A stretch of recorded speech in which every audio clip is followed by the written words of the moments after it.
Hey everyone, this video is going to be based on the questions of this week on self-harm support. And the questions are: do you ever feel paranoid that people know about your self-injury?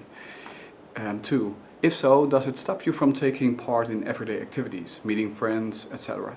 3. If so, how do you deal with / overcome these feelings of paranoia?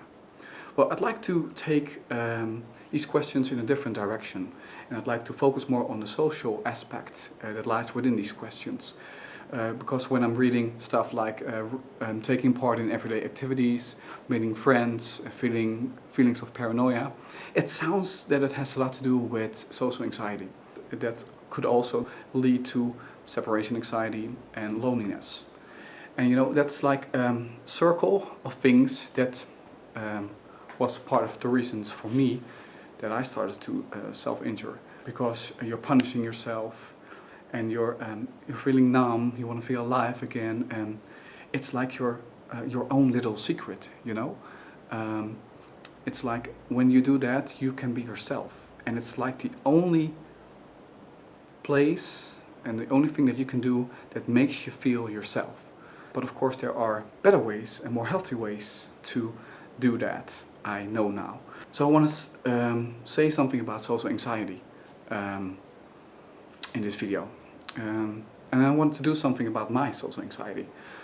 So now, where to start? Well, I want to understand and recognize my behavior and what I'm doing wrong in social situations. And you have two types of social anxiety. You have the I'm feeling different type, and you have the I'm feeling unwanted type. And I'm feeling different. Why? Well, I always felt different. I was a very sensitive kid. I had a doll when I was little. I was in love with Disney's Sleeping Beauty, and I was singing the songs all the time and everything, and I was very sensitive. And my father hated that, so I was not really allowed to be like that. So I had to keep myself hidden from the world. I was not supposed to show that, you know. I wanted to draw comics, but that was stupid and boring, and I was not supposed to do that. And it has a lot to do with, you know, not being able to be yourself, you know.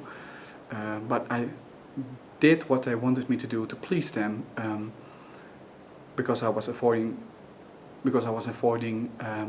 getting too much verbally, physically, and emotionally abused. So kind of had to. But I developed a attitude and a look, you know, that that worked for me. But it was, of course, it was just a mask. It was the way people wanted me to be. And it had nothing to do with my own feelings or thoughts about anything. And for example, in high school, I fell in love with a Dutch singer who is a man. But I was hanging out with my friends, and we were listening to Tupac and you know, the whole hip-hop scene and everything. So I couldn't really combine the other thing with those guys, you know. And it was not that I wasn't down with the whole hip-hop scene thing, you know. But it's just that I couldn't show my sensitive or other side, of whatever you want to call it. So nothing was really supposed to blend with each other, you know.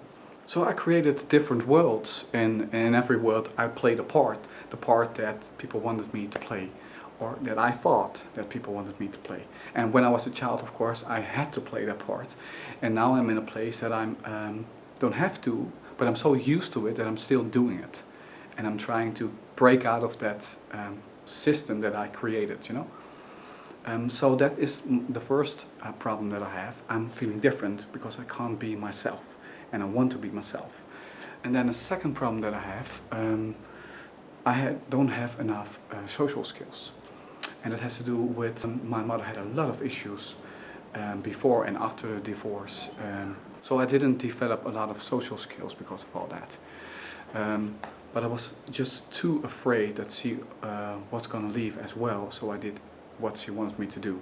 And that is like the main point. It had a lot to do with my separation anxiety, for example.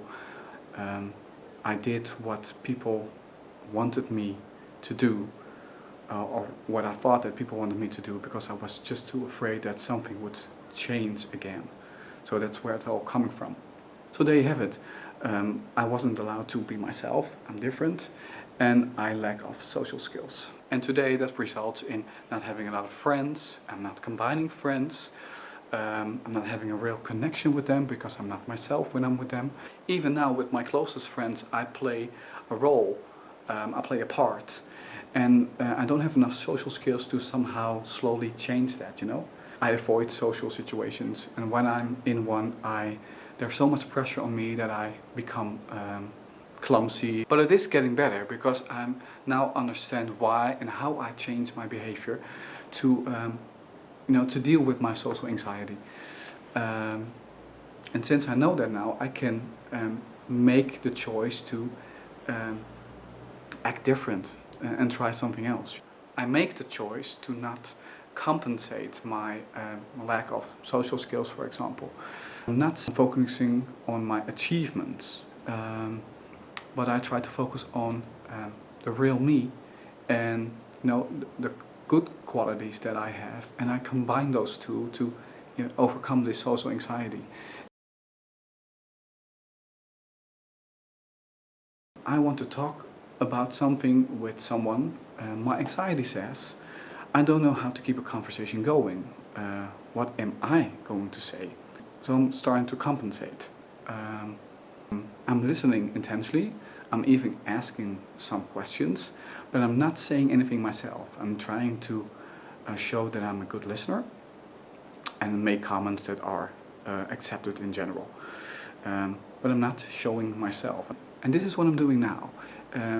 It's the real me, and I'm combining my good qualities. Being a good listener, for example, is a good quality. I should use it while the other person is talking. I'm trying to find something that I can relate to in the story that he or she is telling me. For example, a friend of mine is having a person from another country over.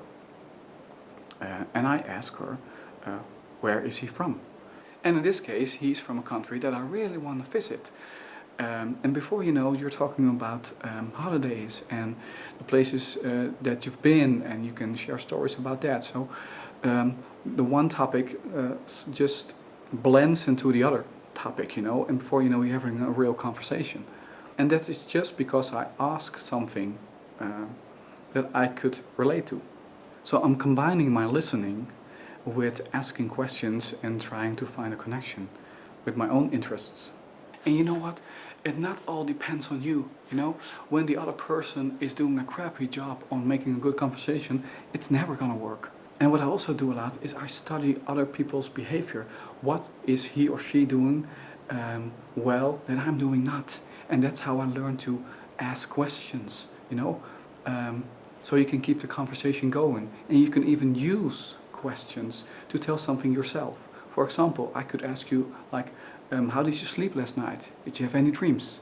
Well, this gives you the opportunity to say something, but there will come a moment that I can say, okay, because I dropped the word dreams, I had the weirdest dream last night, and I can share a story that I want to share. So that is how you can find control when it comes to making a conversation. And it's making me less anxious in social situations. So I hope this was helpful, and I know I said a lot, and I'm trying to push it in 10 minutes. But you guys, I hope you all are doing well. And I'll talk to you again very soon. Bye bye.